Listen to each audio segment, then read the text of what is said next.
नमस्कार, मेरा नाम भाऊ तोरसेकर। आप देख रहे हैं प्रतिपक्ष। दोस्तों, आजकल हम जो खबर सुनते हैं वो पूरी खबर होती नहीं, ब्रेकिंग न्यूज़ बोला जाता है। यानी टुकड़ों टुकड़ों में हमें खबर सुनाई जाती है और उसको ब्रेकिंग बोला जाता है। ब्रेकिंग मतलब कुछ बातें बताई जाती है, कुछ बातें बताने वालों को भी मालूम नहीं होती, फिर भी बताई जाती है और उस पर बवाल खड़ा कर दिया जाता है। तो इसलिए असलियत में क्या हो रहा है हमको पता नहीं चलता। अब देखिए, पिछले कम से कम एक महीने से दिल्ली के मुख्यमंत्री तिहाड़ जेल में पड़े हुए हैं। उन्होंने पहले से ही घोषणा कर दी थी कि मैं तो इस्तीफा नहीं दूंगा, जेल में बैठकर मैं सरकार चलाऊंगा। और अजीब बात यह कि इससे ऐसा कहा जाता है कि संवैधानिक पेच खड़ा हो गया है, संवैधानिक क्राइसिस पैदा हो गया है। मैं ऐसे नहीं मानता। संवैधानिक क्राइसिस कैसे पैदा होगा? संविधान में अगर बहुमत का पक्ष है, पार्टी है, उसको अपना मुख्यमंत्री चुनना है, तो अगर एक मुख्यमंत्री काम नहीं कर सकता तो दूसरा मुख्यमंत्री चुना जा सकता है, क्योंकि यहाँ कोई दूसरा दल ऐसा भी नहीं है कि जो सरकार बना सकता है। आम आदमी पार्टी के पास बहुत बड़ा बहुमत है, तो केजरीवाल छोड़कर आम आदमी पार्टी में मुख्यमंत्री होने लायक कोई है ही नहीं। ये कैसी बात हो गई? संवैधानिक प्रॉब्लम तब हो जाता है, आपको याद होगा, जब मोरारजी देसाई की सरकार गिर गई थी, हार गई थी, देवे गौड़ा की सरकार हार गई थी, वीपी सिंह सरकार हार गई थी, तो राष्ट्रपति ने अपोजिशन लीडर को बुलाया था कि भाई आप सरकार बना सकते हैं, आप बहुमत जुटा सकते हैं, अगर कर सकते हैं तो आ जाओ, मैं आपकी सरकार बना देता हूँ, आप मंत्रिमंडल बना दो। ऐसी कोई भी बात, अब देखिए, इतना पुराना इतिहास ढूंढने की ज़रूरत नहीं। कल परसों की बात है, जो दिल्ली के मुख्यमंत्री के बारे में हो गया, वही बात झारखंड के मुख्यमंत्री हेमंत सोरेन के लिए हो गई थी। उन पर भी ईडी के समन्स थे, 8-9 समन्स कितने थे वो उन्होंने ठुकराए, तो आखिर में उनके घर में ईडी पहुंच गई, उनको पकड़कर अरेस्ट कर दिया गया। वो भी जेल में बैठकर सरकार चला सकते थे, लेकिन उन्होंने इस्तीफा दे दिया। इसके पहले दिल्ली के ही मुख्यमंत्री, पहले मुख्यमंत्री मदन लाल खुराना, उन पर तो सिर्फ आरोप था, ना कोई एफआईआर था, ना उनको गिरफ्तार किया गया था, फिर भी उन्होंने सभ्यता के कारण रिजाइन किया था। तो केजरीवाल क्यों नहीं करेंगे? एक तरीके से केजरीवाल चिल्ला चिल्ला कर बता रहे कि मैं जेल से सरकार चलाऊंगा, क्योंकि मेरी पार्टी में मुख्यमंत्री होने लायक एक भी एमएलए नहीं है। जो 60 से ज़्यादा एमएलए उनकी पार्टी में है, उनमें से 2 तो अभी जेल में हैं, जो पूर्व मंत्री रहे, सत्येंद्र जैन और सिसोदिया। सिसोदिया तो उप मुख्यमंत्री थे। तो वो और केजरीवाल पकड़ के 3 एमएलए उनके जेल में है। एक ने कल परसों मंत्री पद छोड़ दिया और पार्टी से भी रिजाइन कर दिया। फिर भी 70 की विधानसभा में कम से कम 55 से ज़्यादा एमएलए आपके साथ है, तो केजरीवाल इस्तीफा देकर दूसरा मुख्यमंत्री चुनने का रास्ता खोल सकते हैं। कहाँ है संवैधानिक पेच? संविधान ये नहीं कहता कि बस एक बार किसी को चीफ मिनिस्टर कर लो, बाद में उसकी जगह दूसरा मुख्यमंत्री आ नहीं सकता। ऐसा सही संविधान में कई प्रावधान है नहीं। तो ये क्या बात हो गई कि संवैधानिक पेच खड़ा हो गया, क्राइसिस खड़ा हो गया? बिल्कुल ऐसा कोई क्राइसिस नहीं है। केजरीवाल को मुख्यमंत्री पद छोड़ना ही नहीं है। अब ये दोगले कैसे है ये भी आप समझ लीजिए।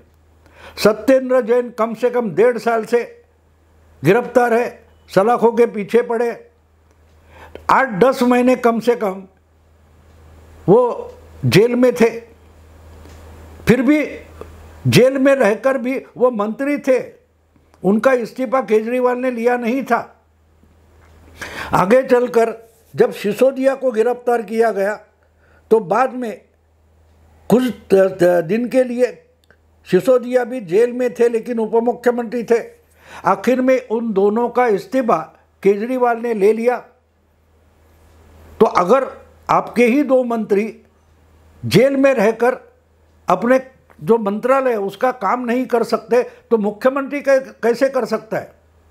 केजरीवाल का मानना यह है कि वो अगर जेल से सरकार चला सकते हैं तो सिसोदिया और सत्येंद्र जैन वो भी जेल में बैठकर अपना मंत्रालय चला सकते थे। तो उनका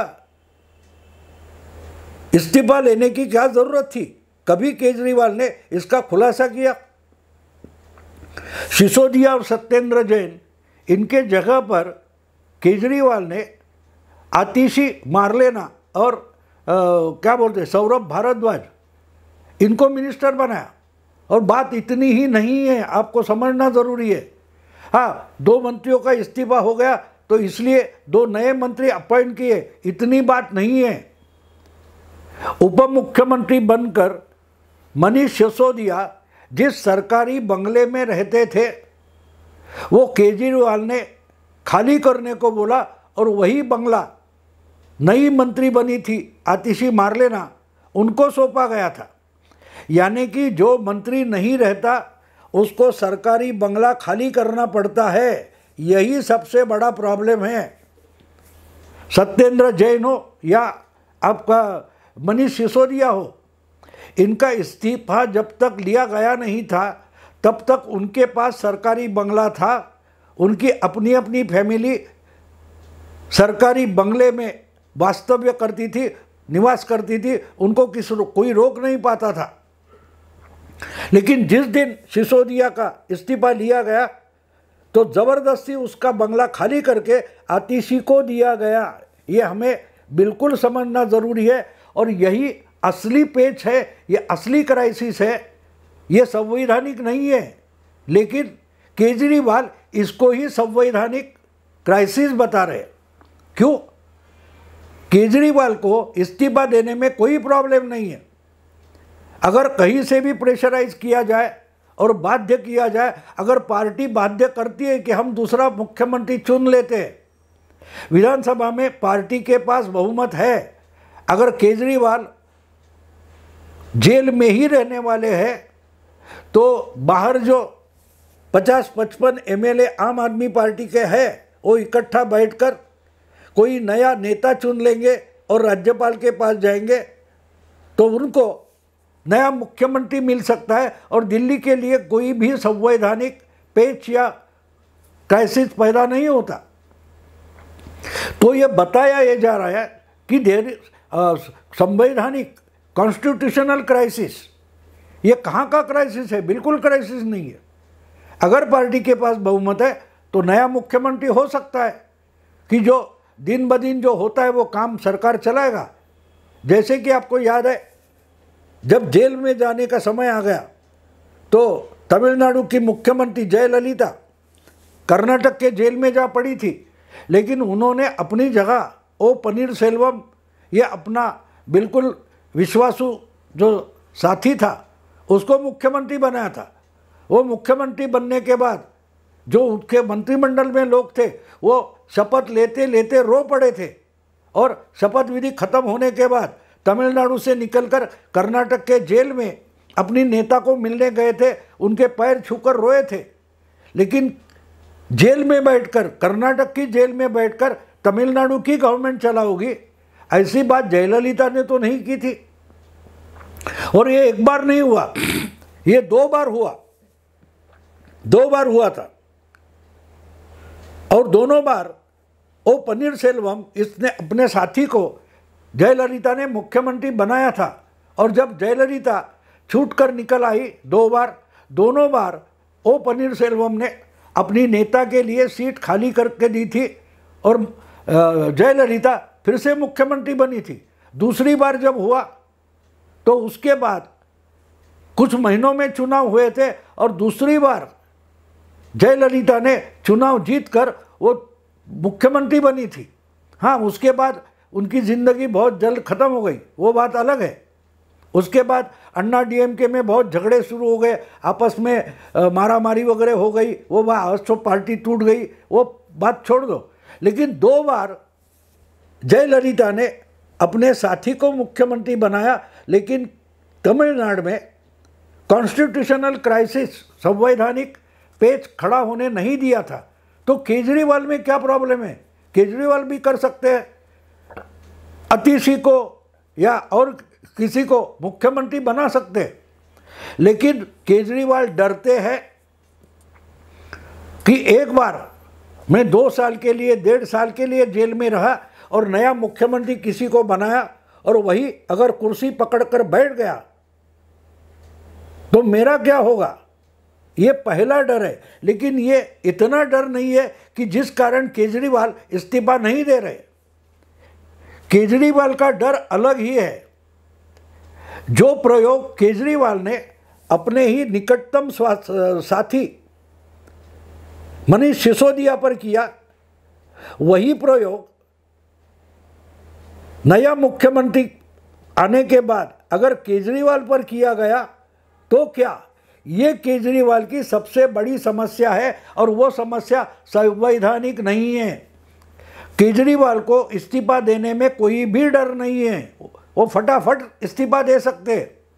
लेकिन अगर इस्तीफा दे देंगे और उनकी जगह दूसरा कोई चीफ मिनिस्टर मुख्यमंत्री बन जाता है, तो उस नए मुख्यमंत्री के लिए जो शीश महल जैसा 52 करोड़ का राजमहल केजरीवाल ने बनाया है, जिसको दिल्ली का मुख्यमंत्री निवास माना जाता है, वो केजरीवाल की फैमिली को खाली करना पड़ेगा। सुनीता केजरीवाल, उनके सास ससुर, केजरीवाल का बेटा बेटी, इन सबको शीश महल छोड़कर किसी और जगह पर शिफ्ट होना पड़ेगा। यानी केजरीवाल की फैमिली शीश महल के बाहर फेंकी जाएगी, क्योंकि मुख्यमंत्री के बंगले में, मुख्यमंत्री के निवास पर मुख्यमंत्री को ही वास्तव्य करना होता है। तो केजरीवाल जेल में रहे, दूसरा कोई मुख्यमंत्री बने और शीश महल में केजरीवाल की फैमिली रहे और जो मुख्यमंत्री है वो कोई प्राइवेट फ्लैट में रहे, ऐसी बात हो नहीं सकती। जो राजकुमार, क्या उसका नाम है, राजकुमार गहलोतिया जो था, उन्होंने बोली कि शीश महल के बाजू में जो बंगला था वो गहलोत को अलॉट कर दिया गया था मिनिस्टर करके। लेकिन वहाँ इस सब शराब घोटाले का किंग पिन जो है, जो केजरीवाल के आदेश पर सब घोटाले कर रहा था, विजय नायर, वो गहलोत के नाम पर जो बंगला अलॉट हुआ था वहाँ रहता था और गहलोत अपने प्राइवेट मकान पर रहते थे। क्या केजरीवाल जेल में रहेंगे और नया मुख्यमंत्री भी अपने प्राइवेट फ्लैट पर रहेगा और केजरीवाल की फैमिली शीश महल में रहेगी? ये चल सकता है? नहीं चल सकता। जैसे मनीष सिसोदिया का इस्तीफा लेने के बाद केजरीवाल ने, यानी केजरीवाल की सरकार ने ही मनीष सिसोदिया का सरकारी बंगला जबरदस्ती खाली करवाया था और आतिशी मार्लेना को दे दिया था, अलॉट किया था। यही बात अपने वास्ते भी, अपने लिए भी हो सकती है। इस डर के कारण केजरीवाल इस्तीफा नहीं दे रहे। आम आदमी पार्टी की सरकार रहे, आम आदमी पार्टी की सत्ता चलती रहे, आम आदमी पार्टी जुड़ी रहे, या कोई आइडियोलॉजी है, मोदी साथ सरकार के साथ संघर्ष है, ईडी के साथ संघर्ष है, इसलिए केजरीवाल शहीद नहीं हो रहे। उनको शीश महल छोड़ना नहीं है। शीश महल जो बनाया है खुद के लिए, उस पर का अधिकार छोड़ना नहीं है। और जिस दिन मुख्यमंत्री पद छोड़ा जाएगा, इस्तीफा दे दिया जाएगा, उसके इमीडिएट 2-4 दिन में शीश महल यानी केजरीवाल ने खुद के लिए बनाया हुआ मुख्यमंत्री निवास नाम का राजमहल छोड़ना पड़ेगा। और यही केजरीवाल के इस्तीफे में सबसे बड़ी दिक्कत है। और वो बात छोड़कर बाकी सब बातें बताई जाती है क्या दूसरा कोई चीफ मिनिस्टर नहीं हो सकता? क्या जेल में बैठकर सरकार चलाई जा सकती है? अलग अलग अधिकारी है, अलग अलग मंत्री है, उनके साथ मुख्यमंत्री को सलाह मशवरा करना पड़ता है। अगर जेल में उनको आने की परमिशन नहीं तो सरकार कैसी चलेगी? केजरीवाल को इस्तीफा देना पड़ेगा। अगर नहीं देंगे तो संवैधानिक क्राइसिस पैदा होता है। संवैधानिक क्राइसिस बिल्कुल नहीं है। राज्यपाल, लेफ्टिनेंट गवर्नर अगर सभापति को भेज देते लेटर कि आप नया नेता चुनो, मुख्यमंत्री काम नहीं कर रहा है, तो नया नेता चुनना पड़ेगा, विधानसभा बुलानी पड़ेगी, और नया नेता चुनकर अगर नया मुख्यमंत्री नहीं लाया जा सकता तो राज्यपाल सेंट्रल गवर्नमेंट को, मोदी सरकार को सिफारिश कर सकती है कि ये विधानसभा सस्पेंड करो और सरकार बर्खास्त करो, क्योंकि पॉलिटिकल क्राइसिस पैदा हो गया है। संवैधानिक व्यवस्था चरमरा गई है। लेकिन संवैधानिक व्यवस्था बहुमत के कारण चरमरा नहीं गई है। दूसरा मुख्यमंत्री हो सकता है, जैसे कि झारखंड में चंपई सोरेन, इनको मुख्यमंत्री बनाया गया, सरकार चल रही है, पूर्व मुख्यमंत्री जेल में पड़े हुए। तो यही बात दिल्ली में क्यों नहीं हो सकती? तो दिल्ली में मैंने मेरे लिए जनता का पैसा उठाकर जो राजमहल बनाया है, वो मेरे सिवा, मेरे फैमिली के सिवा, परिवार के सिवा दूसरा कोई इस्तेमाल करे, ये केजरीवाल कल्पना भी बर्दाश्त नहीं कर पा रहे। इसलिए इस्तीफा देने के लिए केजरीवाल बिल्कुल राजी है, लेकिन शीश महल छोड़ने के लिए राजी नहीं है। केजरीवाल उनकी फैमिली छोड़कर कोई भी उस राजमहल में रहने को जाए, ये आइडिया भी केजरीवाल को खुद पर और जनता पर अन्याय लगती है। इसलिए सब मामला जो है वो शीश महल पर आकर अटका हुआ है। लेकिन ये बहुत दिन नहीं चलेगा। एक ना एक दिन विधानसभा सस्पेंड करनी पड़ेगी, सरकार बर्खास्त करनी पड़ेगी। अगर नहीं है और आम आदमी की सरकार और सत्ता चलानी है आम आदमी पार्टी की, तो नया मुख्यमंत्री चुनना ही पड़ेगा। और अगर नया मुख्यमंत्री चुना जाता है तो केजरीवाल के परिवार को शीश महल छोड़ना पड़ेगा। ये कल्पना से ही केजरीवाल डरे सहमे है कि मेरे फैमिली के लिए मैंने इतना बड़ा शीश महल बनाया है, और कैसे वहाँ मारलेना की फैमिली आकर रहेगी, सौरभ भारद्वाज की फैमिली रहेगी, या गोपाल राय की फैमिली आकर उस शीश महल में रहे। ये कल्पना भी केजरीवाल को डरा रही है। केजरीवाल को पार्टी की सत्ता उससे कोई लेना देना नहीं है। गरीब जनता के बारे में तो कभी भी उनको लेना देना नहीं था। सवाल शीश महल का है, इस्तीफे का है ही नहीं। संविधान का भी ये प्रॉब्लम नहीं है। ये प्रॉब्लम केजरीवाल के अपने इच्छा आकांक्षा का जो महल है, जिसको शीश महल भी बोला जाता है, उस महल को छोड़ना ये केजरीवाल के लिए प्रॉब्लम है, पेच है। और इसी को संवैधानिक पेच या क्राइसिस दिखाया जा रहा है। इसीलिए मैंने शुरू में कहा कि ये असली खबर है, लेकिन वो छोड़कर उसके इर्द गिर्द बहुत सारी अफवाहें उड़ाई जाती है, उसके इर्द गिर्द बहुत सारा बवाल खड़ा किया जाता है। और असली खबर जो है कि केजरीवाल और केजरीवाल की फैमिली 52 करोड़ का जनता की पैसा से बना हुआ शीश महल, रंग महल नहीं छोड़ना चाहते। ये असली क्राइसिस है, वो ये मेंटल क्राइसिस है। और वो सब जैसे बुआ बाबा होते हैं, आसाराम बापू, उनको जेल में इतने सालों से रखा है, फिर भी उनके भक्त बोलते नहीं बापू तो भगवान है। बिल्कुल केजरीवाल भी आम आदमी पार्टी के वॉलंटियर के लिए ऐसे ही भगवान बन गए। वो जेल में रहे तो भी भगवान है, शहीद है, वगैरह वगैरह नाटक चलता रहेगा। लेकिन एक बात समझ लो कि केजरीवाल जेल में है और इस्तीफा नहीं दे रहे, जेल से सरकार चलाऊंगा इस बात पर अड़े हुए हैं, तो इसका एक ही कारण है, उनको अपने परिवार को शीश महल से वंचित करना बिल्कुल मंजूर नहीं है। इस्तीफा देना मंजूर है, लेकिन इस्तीफा देने के बाद भी कोई पार्टी ऑफर करे उनको, आम आदमी पार्टी ऑफर करे, डरो नहीं, आप इस्तीफा दे दो, नया मुख्यमंत्री आ जाएगा, वो एक कोने में पड़ा रहेगा, बाकी शीश महल आपका परिवार इस्तेमाल करेगा। ये एश्योरेंस अगर आम आदमी पार्टी देती है तो केजरीवाल 1 मिनट रुकेंगे नहीं, मुख्यमंत्री पद से इस्तीफा दे देंगे, क्योंकि इससे उनको अपना शीश महल में अपना ही परिवार रहने की गारंटी मिल जाती है। वो गारंटी जब तक नहीं है तब तक वो जेल में रहकर सरकारी चलाने की नाटक करते रहेंगे। अभी यही रुकता हूँ। अगर वीडियो पसंद आए तो लाइक कीजिए, शेयर कीजिए, सब्सक्राइब कीजिए। नमस्कार।